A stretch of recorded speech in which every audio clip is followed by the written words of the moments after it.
I like driving around, and when you do that, you have a lot of time to think, and I was wondering something.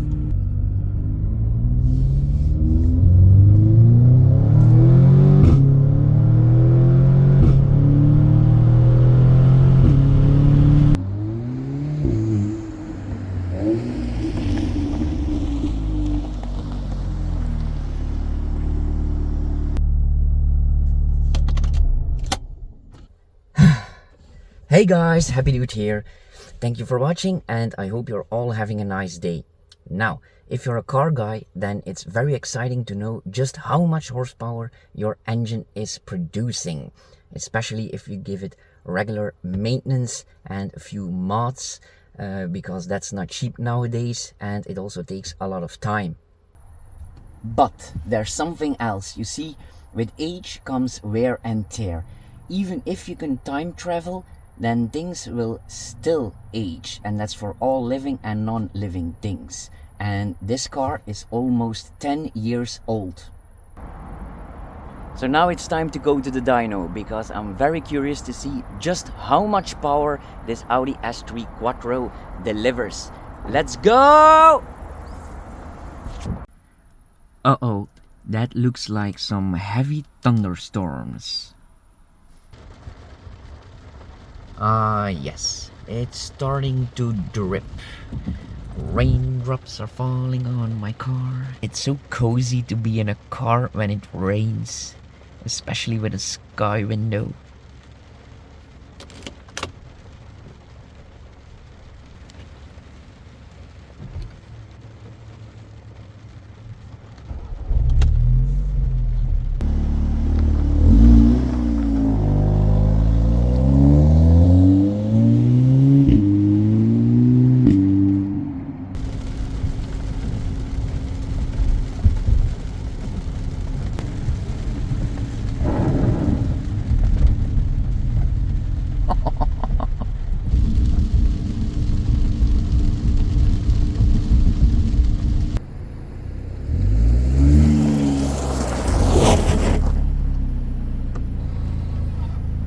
And we have arrived at our destination.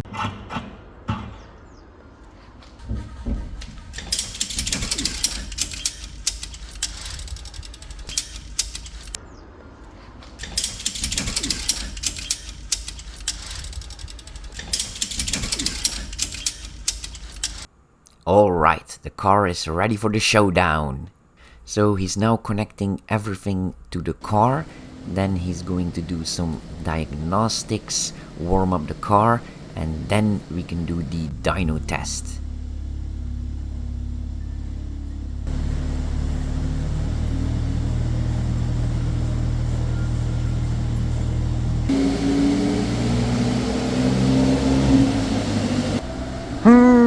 I'm actually quite nervous. It's like waiting at the doctor for the results.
And here are the results. Just under 290 horsepower and 380 Newton meters of torque.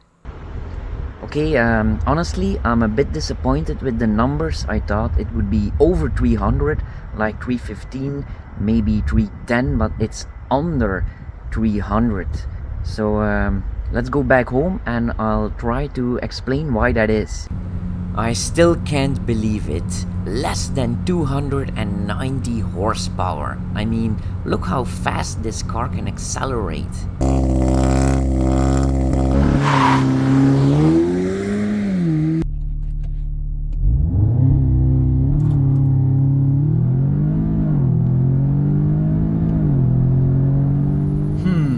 So why does a car give less horsepower when it gets older? Ah, that's hot. Well, let me explain. And I said car for a reason because it's not just the engine alone. No. It's the whole car. It starts with the whole drivetrain. So the differentials here in the back, because it's a quattro, so it has two, and maybe a split box in the middle. And then we have the whole gearbox, so the gears, the clutch, just everything inside. It gets wear and tear from moving around. That's just how it is. And then of course the engine itself, that's a bit more complicated, but let me explain. So the whole engine block gets hot and cold, and the cylinders inside move at 3000 RPM a minute, so that's a lot of bangs inside, and that's a whole lot of wear and tear, also a lot of carbonation on the valves. Now with a normal engine you have fuel injectors, usually here at the top where the air intake is. But this is a modern engine, and the fuel injectors are right down there. So because here's the air intake in the front with this model, so they're not spraying on the valves, so the valves don't get cleaned by the fuel, and that's a big problem on modern engines. It's not just Audi, it's almost all brands, but Audi and Volkswagen are famous for that problem. And then you also have wear and tear on the spark plugs, but you can replace them. The ignition coils, they also can go bad. Same with this oil valve, and yeah, all the hoses can leak because with age they can crack. And then we have all different materials. The block is, I think, metal, and on the bottom and the top is aluminium, and this is plastic. The air intake is also plastic. So we have different materials, and it reacts different to heat and cold, so it can start to leak and even crack when it's very old.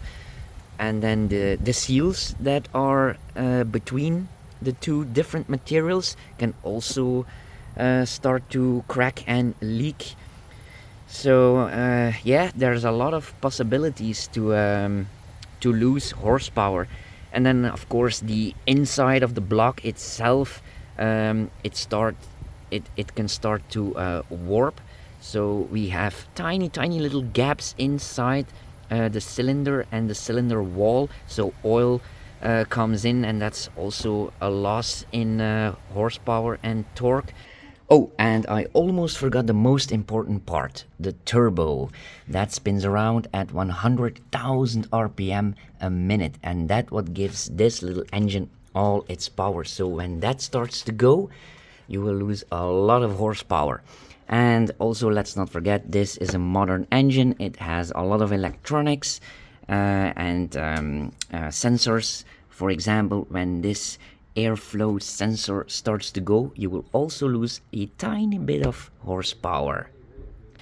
So yeah, you don't have that with an electric car. That's why I'm actually starting to think to maybe buy an electric car, because then you don't have to replace all that stuff. It's just a battery and an electric motor, and that's it.